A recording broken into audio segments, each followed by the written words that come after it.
கூட்டணி இருந்த போது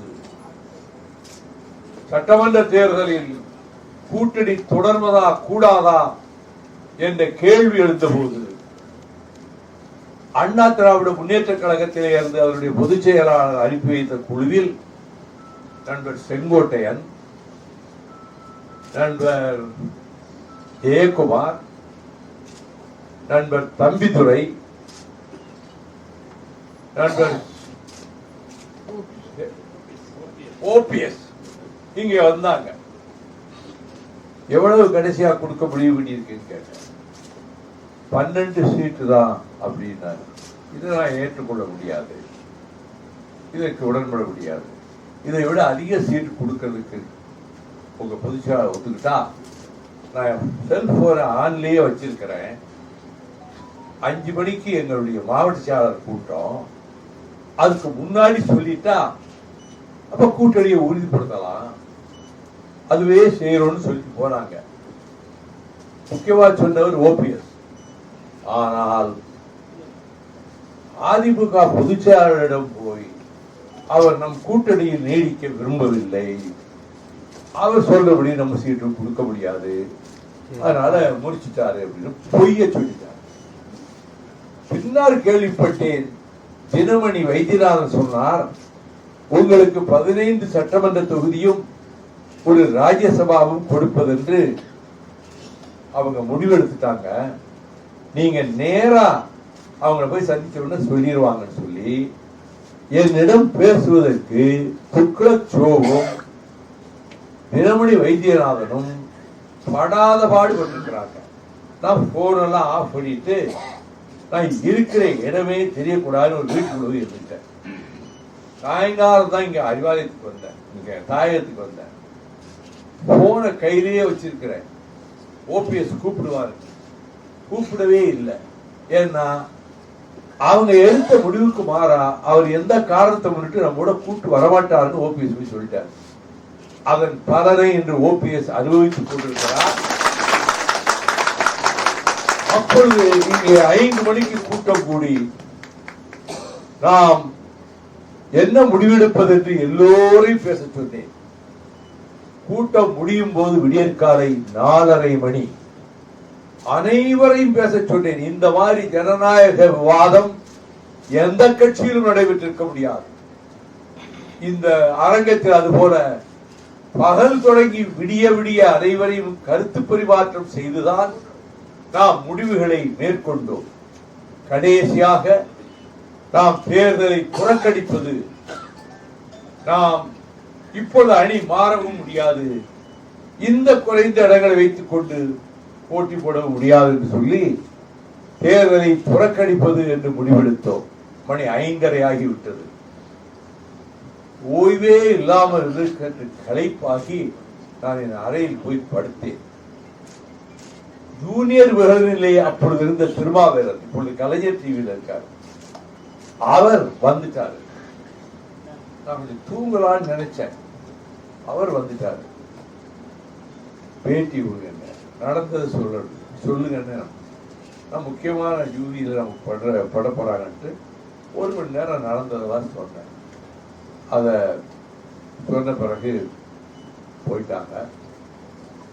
அதுக்கு பிறகு முதலமைச்சர் அவங்க ஜெயலலிதா எனக்கு ஒரு லெட்டர் அனுப்பினாங்க. உங்கள் மீது எல்லையற்ற மரியாதை வைத்திருக்கிறேன், கூட்டணி பிரச்சனையில் முடிவெடுப்பது உங்களின் சொந்த உரிமை, ஆனால் உங்களை ஒரு சகோதரனாகவே நான் பாவித்து வருகிறேன். அருமையான ஒரு கடிதம் எழுதி, ஆனால் நீங்கள் உங்கள் கட்சிக்கு எது ஏற்கிறதோ அந்த முடிவை நீங்கள் எடுத்துக்கொள்ளுங்கள், இந்த சகோதரி என்றும் உங்கள் மீது மரியாதை வைத்திருக்கிறேன். அந்த லெட்டர் நான் வச்சிருக்கிறேன். அதே மனோபாவத்தோட தான் கொளுத்துற வெயில 2:30 மணிக்கு சிறுதாவூர் தாண்டி போயிட்டு இருக்கும் போது வந்த முதலமைச்சர் கான்வாய் வருது. முதலமைச்சர் கான்வாய் வருது, அப்ப பார்த்த எதுக்க போகுது. திடீர்னு முதலமைச்சர் வண்டி உங்களை பார்த்து வருதுட்டாங்க. நான் என்னடான்னு இருக்கேன், வண்டி நேரா வந்துருச்சு. பிரஸ்ஸுக்காரன், டிவிக்காரன், போட்டோகிராஃபரு, செக்யூரிட்டி எல்லாம் முன்னாடிக்காரர்கள் போயிட்டாங்க. யாரும் கிடையாது.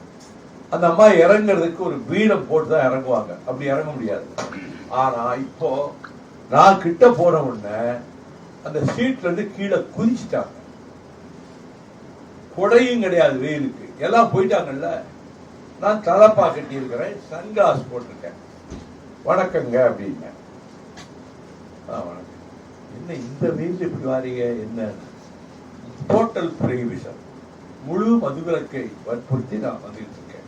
சப்ஜெக்டை மாத்திட்டாங்க. அம்மா எப்படி இருக்காங்க, உங்க வீட்டில் பிள்ளைகள்லாம் எப்படி இருக்காங்க அப்படின்னு சொல்லிட்டு, இந்த நேரம் வாரீங்களே, சாப்பாடு எங்க ஊருக்கு வந்திருக்கீங்க, எங்க சாப்பிடுவீங்கன்னு கேட்டாங்க. சாப்பாடு நாங்க ஏற்பாடு பண்ணியிருக்கிறோம்.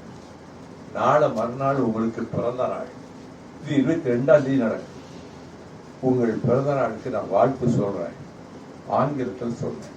ஒரு நீண்ட ஆயுளும் நிறைந்த ஆரோக்கியமும் ஒரு மன நிறைவோடு உங்கள் வாழ்வு தொடரட்டும் அப்படின்னு ஆங்கிலத்துல பிறந்த நாள் வாழ்த்து சொன்னேன். மிக்க நன்றி அப்படின்ட்டு பார்க்காரு. பீடத்தை போடுறதுக்கு ஆள் வரல. எப்படியோ சாவி மேலே ஏறி உட்கார்ந்த. வண்டி போயிடுச்சு. அடுத்த 10வது நிமிஷம் எஸ்பி வந்துட்டார். Sir, chief minister, photographer, video, TV எல்லாம் முன்னாடியே போயிட்டாங்க.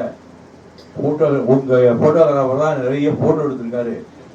அம்மா கேட்குறாங்க, உடனே அந்த போட்டோக்கள்லாம் வேணும். உடனே போட்டோக்களை கொடுக்க சொல்லி அதுக்கு தினத்தந்தி சுகுமார் போன் பண்ணி, பெரிய அதிசயம் நடந்துச்சேன், எம்ஜிஆருக்காகவே இப்படி எங்கேயும் இறங்குறது கிடையாது அம்மா, உங்களுக்காக அந்த வெயில கீழே இறங்கி நின்று பேசியிருக்காங்களே, இது பற்றி உங்க கருத்து என்னன்னு நான் ஒரு 10 வழியில் ஒரு கருத்தை சொன்னேன். வேற எந்த பேப்பருக்கும் சொல்லிடாதீங்க, நாங்க மட்டும் நாளைக்கு முதல் பக்கத்தில் போடுறோம். மற்ற பத்திரிகைக்காரங்கள்லாம் இன்னைக்கு கேட்கறாங்க, தினமலரும் கேட்கறாங்க. அதையே அங்க கொடுத்த ஸ்டேட்மெண்ட்டை மற்ற எல்லாருக்கும் கொடுத்தேன். எல்லா இடத்துல இருந்தும் வந்தது. நான் பழைய கடிதங்களை எல்லாம் அப்படின்னு எடுத்து ஒரு 3 நாளா பார்த்துக்கிட்டு இருக்கேன். 10,000 கடிதம் இருக்கும். அதுல ஒரு கடிதம், மறுமலர்ச்சி திராவிட முன்னேற்ற கழகத்தின் 15ஆம் ஆண்டு தொடக்க விழாவுக்கு அன்னைய முதலமைச்சர் ஜெயலலிதா ஒரு பக்கத்துக்கு ஒரு வாழ்த்து எழுதி கையில் போட்டு அனுப்பியிருக்காங்க. அற்புதமான வாழ்த்து. அப்படி ஒரு வாழ்த்து யாரும் கொடுக்கல. அதையும் நான் பார்த்தேன்.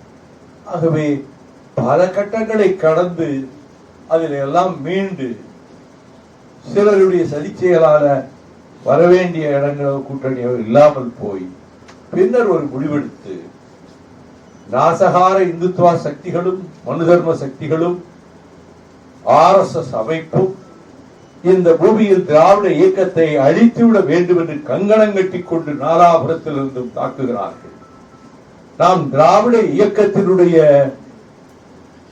வேர்களில் இருந்து வந்தவர்கள், அழுத்தமான திராவிட இயக்கத்துக்காரர்கள், கான்சென்ட்ரேட்டட் திராவிடியன் மூவ்மெண்ட் MDMK. ஆகையினால நாம் இந்த சூழலில் திராவிட இயக்கத்தை, திராவிட முன்னேற்ற கழகத்தை பாதுகாக்க நமக்கு இருக்கக்கூடிய வலிமையை, நமக்கு இருக்கக்கூடிய அந்த அளவுக்கு இல்லாட்டாலும் நமக்கு இருக்கக்கூடிய ஆதரவு வலிமையும் திராவிட முன்னேற்ற கழகத்தோடு கொண்டு போய் சேர்ப்போம். இதுதான் நம்முடைய எதிர்கால அணுகுமுறை என்று சொல்லிட்டு திராவிட முன்னேற்ற கழகத்தை தகவல் சொல்லி அலையன்ஸ் போட்டு குறைந்த இடங்கள் இருந்தாலும் ஏற்றுக்கொண்டு அவங்களோட பயணிக்க ஆரம்பிச்சு இன்று வரை இந்த அரசை பற்றி ஒரு சொல் கூட விமர்சனம் செய்யாத ஒரு கட்சி என்றால் கூட்டணி கட்சிகளிலே அது மறுமலர்ச்சி திமுக. ஆகையினால் தான் இந்த சூழலில் நேற்று முன்தினம் ஆனந்தூர் பாரதி எனக்கு தொலைபேசியில் அழைத்து, விஜய் அவர்கள் மிக மோசமாக முதலமைச்சரை சித்தரித்து பேசியிருக்கிறார், அதுக்கு உங்க ரியாக்ஷன் இருந்தா நல்லா இருக்கும். நான் டிவி பார்க்கறேன், நான் பழைய தபால்களை ஆய்வு பார்த்துக்கிட்டு இருக்கிறேன். ஒரு நாளைக்கு 8 மணி நேரம் 9 மணி நேரம். இப்ப கொஞ்ச நாளா நான் டிவி பார்க்கல, எனக்கு தெரியாது. டிவியில போட்டு பார்க்கறேன், விஜய் ஸ்டேட்மெண்ட் அதுல வரல. அதுக்கு பிறகு விஜய் ஸ்டேட்மெண்ட் இங்கிலீஷ் ஹிந்து எடுத்து போட்டு அதை நான் நெட்ல பார்த்துட்டு அப்பவே நான் 8:30 மணிக்கு ஒரு அறிக்கை கொடுத்தேன். அது கடுமையா கொடுத்தேன். 41 பேர் செத்து கிடக்காம ஓடியாந்துட்டு திருச்சிலையும் தங்காம ஒரே ஓட்டமா மெட்ராஸ்க்கு வந்துட்டு அது பிறகு பக்கமே போகாம அதை பற்றி ஒரு குற்ற உணர்ச்சி இல்லாம வருத்தப்படாம கையில ரூபா இருக்குன்னு சொல்லி நான் நிதி கொடுக்கிறேன் எல்லாம் என்னே பார்க்க வாங்க. எங்கேயும் துஷ்டி வைக்க போறவன் இளவு வைக்க போறவன் அந்த வீட்டுல போய்தான் கேட்பானே தவிர அந்த துஷ்டி வீட்டுக்காரன் இளவு வீட்டுக்காரன என் வீட்டுக்கு வாரா இளவு கேட்கிறேன்னு தமிழ்நாடு சரித்திரத்திலேயே யாரும் செய்யாத பித்தலாட்டத்தனம். நம்ம எந்த பிரச்சனைனாலும் ஸ்பாட்ல போய் நிற்போம். ஸ்டெர்லைட்டில் துப்பாக்கி சூடு செத்து கிடக்கிறாங்க. நான் 9:30 மணிக்கு தூத்துக்குடிக்குள்ள போயிட்டேன். அத்தனை வீட்டுக்கு போய் விடிய காலம் 3 மணி. இப்ப எனக்கு உடம்பு சரியில்லாம அப்பவே போயிட்டேன். எனக்கு கரூருக்கு போக முடியல. இந்த ஹெல்த் கண்டிஷன்ல போக முடியாது. முதன்மை செயலாளர் காலையில அவர் போயிட்டார். இவரு முதலமைச்சர் எதுவுமே அரசியல் பண்ண வேண்டாம், இதுல இது துக்கமான நேரம் தான் ஸ்டேட்மெண்ட் கொடுத்தார்.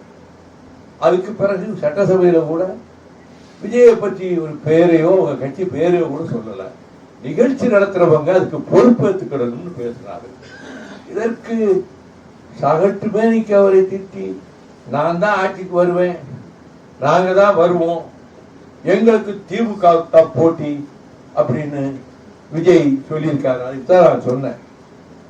அரசியலில் ஆத்திச்சூடி கூட தெரியாத இந்த மனிதர் நான் ஆட்சிக்கு வந்து இப்பொழுதே முதலமைச்சர் ஆகிவிட்ட மாதிரி கனவு உலகத்துல மிதந்துகிட்டு அந்த உணர்வோடு அடுத்து நான் தான் சொல்றாரு. காகித கப்பலில் கடல் தாண்ட முனைகிறார், ஆகாய வெளியில் கோட்டை கட்டுகிறார், அவரது கனவுகள் அனைத்தும் காணல் நீராக போய்விடும். ஒரு ஸ்டேட்மெண்ட் அப்பவே 8:45 நான் கொடுத்துட்டேன். முரசொலியில அந்த முழு பக்கம் போட்டாங்க. தோழமை கட்சிகள் யார் எனக்கு ரைட் அறிக்கை கொடுக்கல. நமக்கு தகவல் வந்தது, நம்ம உடனே கொடுத்தோம். இப்ப தகவல் சொன்னாங்க சாயங்காலம் ஏவாவேல் போன் பண்ணி இந்த வாக்காளர் பட்டியல் சீர்திருத்த பிரச்சனை இருக்க மோசடியான வேலை இது மத்திய அரசும் தேர்தல் ஆணையமும் சேர்ந்து கொண்டு நடத்துகின்ற சதி திட்டம். இதை எதிர்த்து திமுக கழகத்தின் தலைமையிலான கூட்டணியினர் வருகிற 11ஆம் தேதி காலை 10 மணிக்கு அந்தந்த மாவட்ட தலைநகரங்களில் ஆர்ப்பாட்டம் செய்வதென்று முடிவெடுத்திருப்பதாகவும் உங்களிடம் முதல் ஆளாக தகவல் சொல்ல வேண்டும் என்றும் முதலமைச்சர் சொன்னார்கள் என்று ஏவாவேலு என்று பேசுறார். இப்ப தீர்மானத்தில் சேர்த்துட்டோம். நீங்க அந்தந்த மாவட்டத்தில் எவ்வளவு தோழர்களை திரட்ட முடியுமோ, நான் அதான் சொல்றேன், பணங்காசு உங்களால் நிறைய கொடுக்க முடியாது. இருக்கிற கட்சிக்காரங்களை எப்படி திருச்சி மாநாட்டுக்கு பழைய எழுச்சி பேரணியை ஞாபகப்படுத்துற மாதிரி வந்தாங்களோ அது போல எல்லா இடங்கள்லயும் போகணும். நேற்றைக்கு ஒரு டாக்டர் அப்பாயின்மெண்ட் எனக்கு 7 மணிக்கு. அந்த டாக்டர் பேராசிரியருக்கு சம்பந்தி, பேராசிரியருடைய தம்பி அறிவாளருக்கு அவர் மகள் எடுத்திருக்காரு. பெரிய டாக்டர். அவரு நிறைய புக்ஸ் எழுதியிருக்காரு. அவர் என்கிட்ட பேசிட்டு இருக்கும்போது இந்த பேரணி சொல்லும்போது சொன்னாரு, நீங்க 94 ஒரு பேரணி நடத்தினீங்களே, ஏதோ ஒரு இடத்துல இருந்து அந்த பேரணியை பார்த்தேன். தமிழ்நாட்டில் நடந்த பெரிய தலைவர்களுடைய இறுதி சடங்குல வராத கூட்டம் அப்படியே சொன்னார்.